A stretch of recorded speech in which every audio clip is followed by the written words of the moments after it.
बाबा साहेब अम्बेडकर की यात्रा, जीवन, इतिहास और कार्य। बाबा साहेब डॉक्टर भीमराव अम्बेडकर का जन्म 14 अप्रैल 1891 को हुआ था। वह अपने माता पिता की 14वीं और अंतिम संतान थे।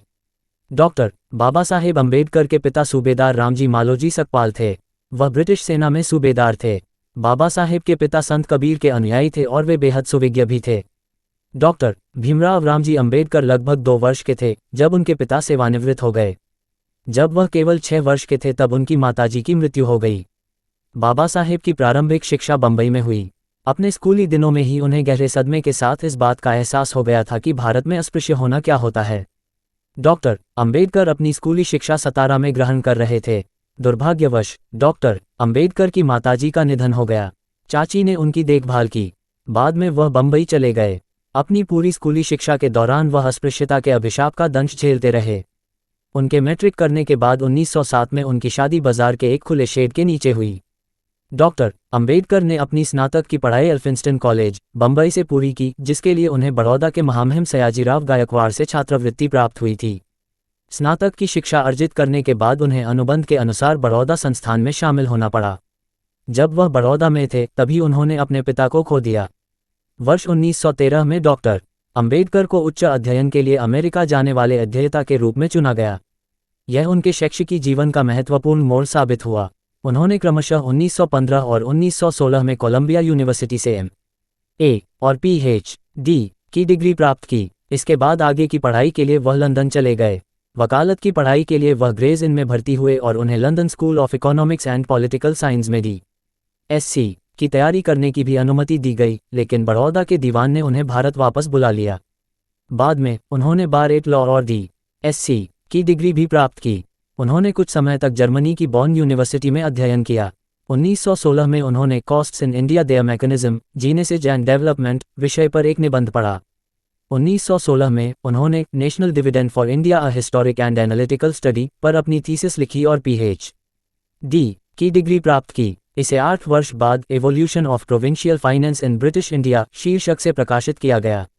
इस सर्वोच्च डिग्री को प्राप्त करने के बाद बाबा साहेब भारत लौट आए और उन्हें बड़ौदा के महाराजा का सैन्य सचिव नियुक्त किया गया ताकि आगे चलकर उन्हें वित्त मंत्री के रूप में तैयार किया जा सके। सितंबर 1917 में अपनी छात्रवृत्ति की अवधि समाप्त होने पर बाबा साहेब शहर लौट आए और नौकरी करने लगे। लेकिन शहर में थोड़े ही समय नवंबर 1917 तक रहने के बाद वह बंबई रवाना हो गए।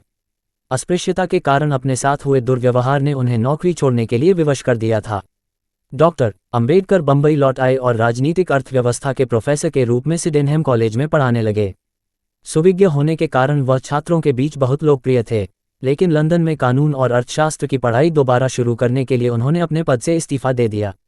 कोल्हापुर के महाराजा ने उन्हें आर्थिक सहायता दी। 1921 में उन्होंने provincial decentralisation of imperial finance in British India पर अपनी थीसिस लिखी और लंदन यूनिवर्सिटी से M.Sc. की डिग्री प्राप्त की। उसके बाद उन्होंने कुछ समय जर्मनी की बॉन यूनिवर्सिटी में बिताया। 1923 में उन्होंने D.Sc. के लिए अपनी थीसिस प्रॉब्लम ऑफ रूपी, इट्स ओरिजिन एंड सॉल्यूशन प्रस्तुत की। 1923 में उन्हें वकीलों के बार में बुलाया गया। 1924 में इंग्लैंड से लौटने के बाद उन्होंने दलित वर्गों के कल्याण के लिए एक एसोसिएशन की शुरुआत की, जिसमें सर चिमनलाल सीतलवाड़ अध्यक्ष और डॉक्टर अम्बेडकर चेयरमैन थे।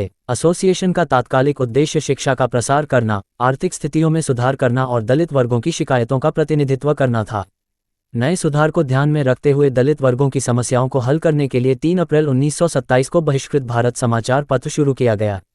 1928 में वह गवर्नमेंट लॉ कॉलेज, बंबई में प्रोफेसर बने और 1 जून 1935 को वह उसी कॉलेज के प्रिंसिपल बन गए और 1938 में इस्तीफा देने तक उसी पद पर बने रहे।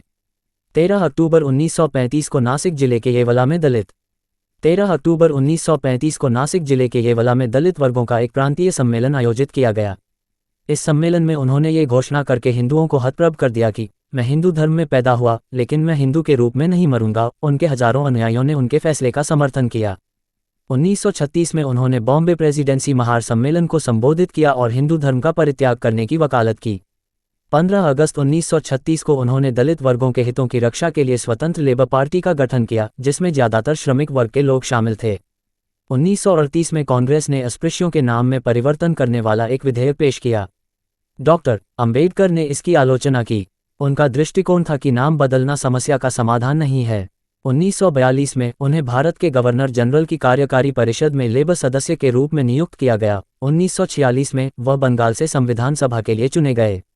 उसी समय उन्होंने अपनी पुस्तक हू वर शूद्र प्रकाशित की। आज़ादी के बाद 1947 में उन्हें देश के प्रथम प्रधानमंत्री श्री जवाहरलाल नेहरू की पहली कैबिनेट में विधि एवं न्याय मंत्री नियुक्त किया गया।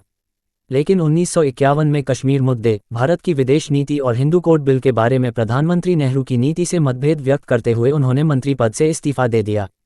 1952 में कोलंबिया यूनिवर्सिटी ने भारत के संविधान का प्रारूप तैयार करने में उनके द्वारा दिए गए योगदान को मान्यता प्रदान करने के लिए उन्हें LD की उपाधि प्रदान की। 1955 में उन्होंने थॉट्स ऑन लिंग्विस्टिक स्टेट्स नामक पुस्तक प्रकाशित की। Doctor B.R. अंबेडकर को उस्मानिया विश्वविद्यालय ने 12 जनवरी 1953 को डॉक्टरेट की उपाधि से सम्मानित किया। आखिरकार 21 साल बाद उन्होंने 1935 में येवला में की गई अपनी घोषणा, मैं एक हिंदू के रूप में नहीं मरूंगा, को सच साबित कर दिया। 14 अक्टूबर 1956 को नागपुर में एक ऐतिहासिक समारोह में उन्होंने बौद्ध धर्म अपना लिया और 6 दिसंबर 1956 को उनकी मृत्यु हो गई। 1954 में काठमांडू, नेपाल में डॉक्टर बाबा साहेब अंबेडकर को जागतिक बौद्ध धर्म परिषद में बौद्ध भिक्षुओं द्वारा बोधिसत्व की उपाधि से सम्मानित किया गया। खास बात यह है कि डॉक्टर अंबेडकर को जीवित रहते हुए ही बोधिसत्व की उपाधि से सम्मानित किया गया। उन्होंने भारत के स्वाधीनता संग्राम और स्वतंत्रता के बाद के सुधारों में भी योगदान दिया। इसके अलावा बाबा साहेब ने भारतीय रिजर्व बैंक की स्थापना में भी महत्वपूर्ण भूमिका निभाई। इस केंद्रीय बैंक का गठन बाबा साहेब द्वारा हिल्टन यंग कमीशन को प्रस्तुत की गई अवधारणा के आधार पर किया गया था। डॉक्टर अंबेडकर के देदीप्यमान जीवन इतिहास से पता चलता है कि वह अध्ययनशील और कर्मठ व्यक्ति थे। सबसे पहले अपनी पढ़ाई के दौरान उन्होंने अर्थशास्त्र, राजनीति, कानून, दर्शनशास्त्र और समाजशास्त्र का अच्छा ज्ञान प्राप्त किया। उन्हें अनेक सामाजिक बाधाओं का सामना करना पड़ा, लेकिन उन्होंने अपना सारा जीवन पढ़ने और ज्ञान अर्जित करने तथा पुस्तकालयों में नहीं बिताया। उन्होंने आकर्षक वेतन वाले उच्च पदों को ठुकरा दिया, क्योंकि वह दलित वर्ग के अपने भाइयों को कभी नहीं भूले।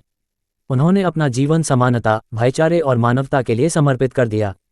उन्होंने दलित वर्ग के उत्थान के लिए भरसक प्रयास किए। उनका जीवन इतिहास जान लेने के बाद उनके मुख्य योगदान और उनकी प्रासंगिकता का अध्ययन व विश्लेषण करना आवश्यक और उचित है। एक मत के अनुसार 3 बिंदु आज भी बहुत महत्वपूर्ण हैं। आज भी भारतीय अर्थव्यवस्था एवं भारतीय समाज अनेक आर्थिक एवं सामाजिक समस्याओं से जूझ रहा है। डॉक्टर अंबेडकर के विचार और कार्य इन समस्याओं को सुलझाने में हमारा मार्गदर्शन कर सकते हैं। Doctor B.R. अंबेडकर की पुण्यतिथि पूरे देश में महापरिनिर्वाण दिवस के रूप में मनाई जाती है। कल राष्ट्रपति, उपराष्ट्रपति, प्रधानमंत्री और अन्य सदस्य संसद भवन लॉन में प्रातः 8:30 बजे से प्रातः 9:30 बजे तक डॉक्टर B.R. अंबेडकर की प्रतिमा पर पुष्पांजलि अर्पित करेंगे। सूचना सिर्फ मान्यताओं और जानकारियों पर आधारित है। यहाँ ये बताना जरूरी है कि यह मेरा वीडियो किसी भी तरह की मान्यता, जानकारी की पुष्टि नहीं करता है। किसी भी जानकारी या मान्यता को अमल में लाने से पहले संबंधित विशेषज्ञ से सलाह लें। धन्यवाद।